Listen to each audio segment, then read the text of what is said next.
ये वीडियो सिर्फ मनोरंजन के उद्देश्य से बनाई गई है। इसमें दिखाई गई कहानी, घटनाएं और पात्र या तो काल्पनिक हैं या लोक कथाओं पर आधारित हैं। इसका किसी भी जीवित या मृत व्यक्ति से कोई वास्तविक संबंध नहीं है। कृपया इस कंटेंट को सिर्फ मनोरंजन के रूप में देखें।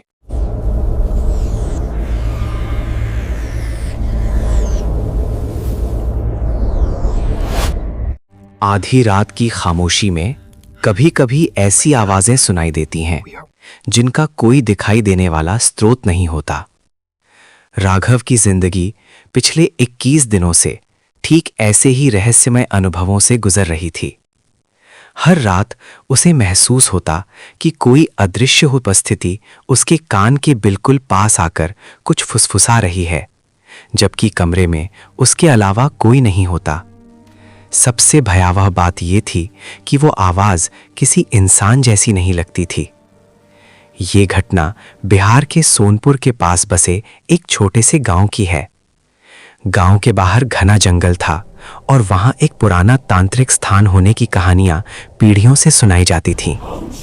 लोग कहते थे कि वर्षों पहले एक शक्तिशाली तांत्रिक ने उसी जगह पर कर्ण पिशाचिनी नाम की रहस्यमय आत्मा को साधने की कोशिश की थी। राघव गांव के बाकी लोगों से अलग था।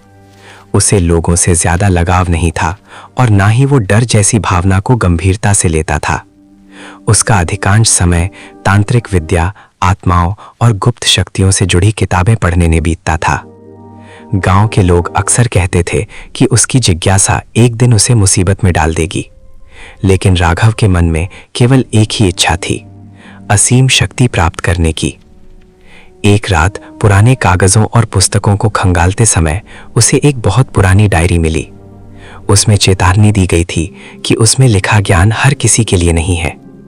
ये चेतावनी पढ़कर भी राघव पीछे नहीं हटा। अगले पन्नों में कर्ण पिशाचिनी साधना का विस्तृत वर्णन था। उसमें बताया गया था कि यदि ये साधना सफल हो जाए तो साधक को भूत भविष्य के रहस्य और छिपी हुई चीजों का ज्ञान मिल सकता था।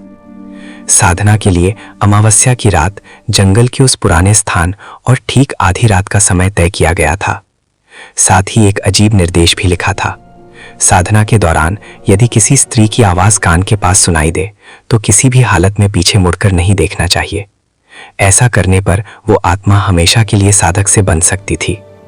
राघव ने डायरी में लिखे अनुसार काली मोमबत्ती जलाई, राख से घेरा बनाया और मंत्रों का उच्चारण शुरू कर दिया। कुछ देर तक केवल हवा की आवाज सुनाई देती रही। अचानक जंगल में अजीब सी शांति छा गई। उसी क्षणों से महसूस हुआ कि कोई अदृश्य उपस्थिति उसके बहुत करीब है। उसके कान के पास किसी ने धीमे से फुसफुसाकर उसे संबोधित किया। आवाज में ऐसी ठंडक थी जिससे उसका शरीर सिहर उठा। राघव ने अपने डर को दबाकर वही किया जो उसे बताया गया था। उसने पीछे मुड़कर नहीं देखा। उसने अपने मन की इच्छा जाहिर की। इसके बाद उस अदृश्य सत्ता की भयावह हंसी जंगल में गूंज उठी और ऐसा लगा जैसे किसी ने उसके कंधे को छू लिया हो। कुछ समय बाद सब कुछ सामान्य हो गया। जब उसने आंखें खोली तो वहां कोई दिखाई नहीं दे रहा था।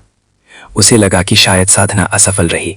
वो वापस घर लौट आया, लेकिन उस रात जब वो सोने गया तो उसे लगा कि कोई उसके बिस्तर के पास खड़ा है। कमरे में कुछ भी दिखाई नहीं दे रहा था, फिर भी एक अनदेखी मौजूदगी का एहसास स्पष्ट था। तभी उसके कान के पास फिर वही फुसफुसाहट सुनाई दी। उस दिन के बाद से हर रात लगभग 3 बजे वो आवाज उसके पास आती। कभी उसका नाम लेती, कभी उससे बातें करती और कभी केवल अजीब सी हंसी छोड़ जाती। धीरे धीरे राघव को समझ आने लगा कि उसकी साधना वास्तव में सफल हो चुकी है। एक रात उस आवाज ने एक ऐसा प्रस्ताव रखा जिसने राघव को अंदर तक हिला दिया। उसने संकेत दिया कि अब उनका संबंध साधारण नहीं रहेगा और राघव को उससे विवाह करना होगा। ये सुनकर राघव के भीतर भय और उलझन दोनों पैदा हो गए।